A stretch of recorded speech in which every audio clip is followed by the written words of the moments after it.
Kahit homeowners pala si Radic, pwede rin pala siyang patanggal dito. Eh ngayon, ang napag-usapan, kailangan namin magkaayos ni Radic. Dalawa daw kami papaalis. Eh ako na hihingi ng pasensya. Eh syempre, paano yung tama lang. Tama lang yun. Hindi kasi ako pwede talaga umalis dito eh. Oh, yun nga eh. Oh, diba? Ang gagawin? Baka pwede naman, ako na makikiusap, baka pwede naman mag-aayos na tayo. Bigyan mo ko 100k. So yun guys, at kinausap na kami ni Pres. So, ito na ang balita. Okay, isi-share ko sa inyo pero syempre may kasama tayo dito. Wait lang. Ano Sir Chief? Kanina ka pa dyan? Okay ka lang dyan? Oo, lang. Tagal mo. Ha? Kinausap ko na ng Pres. Pinausap na ako sa loob eh. Sorry ko lang ito dun. Ang ganda ng view mo dito ah. Ang ganda ng kaya pala nandito ka. So yun, nakausap na ako ni Pres. Ano? Payong tayo, init. Pa-video. Atro. Tapos payong tayo. Init? Ano? Okay lang. Kapag nasira pa yung payong namin, no? Ganda. Mo dito kanina oh. Lo! Luy! Gago to na ba yun? Hindi, ito. Actually, hindi naman siya masyadong masama. Sakto lang. Bakit? Eh, di ba yung nangyari kahapon nga? Oo. Kaya nga pinadala ng Pres ng papel eh. Ngayon, napag-usapan ng homeowners, dahil, di ba, si 150, sunod-sunod din ang problema. Tapos si Radic, sunod-sunod din yung problema dito. Kahit homeowners pala si Radic, pwede rin pala siyang patanggal dito. Oh. Eh ngayon, ang napag-usapan, kailangan namin magkaayos ni Radic. Naku Kung po. hindi, dalawa daw kami papaalisin. Kasi nga, sunod-sunod din yung mga reklamo ng mga nakatira dito. Oo, lagi yung nag-away kasi. Lagi kundi barangay, di ba? Oo. Eh ngayon, nag-usap na kami ni Mayor kagabi. Nag-PM na kami. Tsaka ko na ipapakita sa inyo kung ano yung pinag-usapan. May plano na kami ni Mayor kung paano tayo makakaganti kay Radic. Anong gagawin din? Anong gagawin muna natin? Hindi pa kayo nagkakayos ni Radic eh. Kaya nga ito. Pupunta na tayo kay Radic agad. Huwag na natin patagalin. Kala ko kay Mayor. Sabi mo kasi kay Mayor eh. Hindi, tsaka na yung kay Mayor. Tsaka ko na ipapakita sa kanila yung kay Mayor. Kasi yung kay Mayor, private yun. Oo yun, maganda yun. Private. Huwag nyo na yung muna rin kwento sa akin. Baka marinig pa dito ng may viewers si Radic mga panood dito. Binigyan lang ako ni Pres 24 hours. Pinapalis ka na? Boss? Hindi naman pinapalis ka lang. Magkaayos kami ni Radic. Ay, makipagsundo ka na ron, tara. Tapos, wala namin gumawa ng kasulatan. Na nagkaayos talaga kayo? Na wala ng mga ganyan-ganyan. Kasi gulo-gulo. Nakakatuwa si Pres kasi kala ko talaga hindi nila ako, parang papaboran lang nila yung homeowners. Dahil siyempre si Radic homeowners. Kala ko talaga hindi nila ako papaboran kasi tama din naman ako. Asawa ko yun eh. Matik yun, puta kahit naman sino eh. Kahit sino. Ngayon may ebidensya akong napakita kay Pres. Na minessage talaga ni Radic asawa mo. Oo. Tapos by the way guys, sa mga nagtatanong kung content yung kahapon, guys, hindi content yun.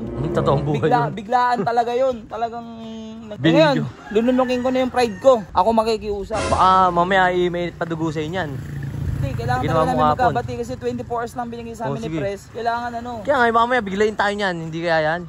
Huwag ka mag-alala Sir Chief. Planado na ang lahat. Okay. Planado na, may plano na kami ni Mayor. Sige. Radic! Halika. Usap nga tayo, usap. Ano naman, susugod ka na naman dito. Hindi, may na ako ngayon. Pasok kayo, mainit. Pasok, bakit? Bait mo ngayon ah. Bisa mo. Sa loob, boss, ang init. Ha? Bakit ano yun? Sadya mo. Buti kalmado ka ngayon. Ha? Kala ko magwawala ka na naman eh. Kasi di ba? Napag-meetingan na nung mga homeowners. Alam mo naman, pwede ka rin mapaalis. Dalawa tayo, ba mapapaalis dito. Ako na hihingi ng pasensya. Siyempre, paano yung tama lang. Huwag lang yun. Hindi ka na pasensya. Dapat na sa totoo lang, ikaw ang humingi ng pasensya sa akin. Wala dito eh. May nagwala dito. Magwawala pa siya sa ginawa mo? May dahilan ako. May dahilan ako. Wag na pag-usapan nyo para hindi na lumala. Wag na pag-usapan yun. Basta wag na natin pag-usapan yun. Ang pinunta ko dito, ako na makikiusap. Kailangan natin magkasundo in 24 hours. Dahil kundi pares tayong alis. Pares kayo layas dito. Pares na tayong malis dito.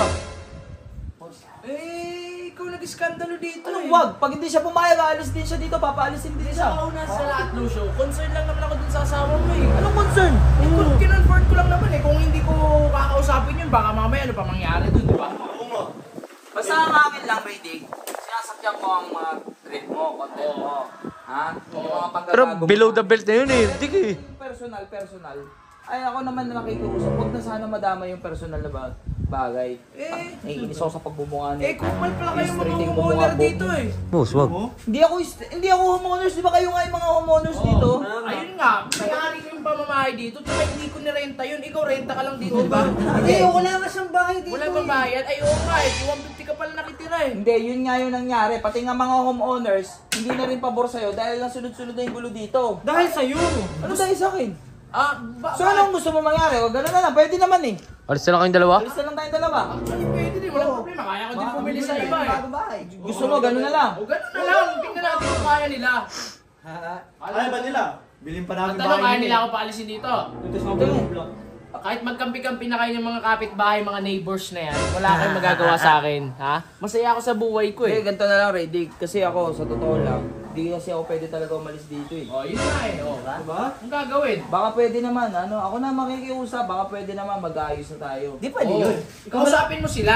Hindi ako kausapin mo. Ikaw nga yung kailangan mong kausapin. Oo. Kailangan natin magkasundo dahil kailangan ko ibigay yung papel kay Pres na nagkasundo tayo.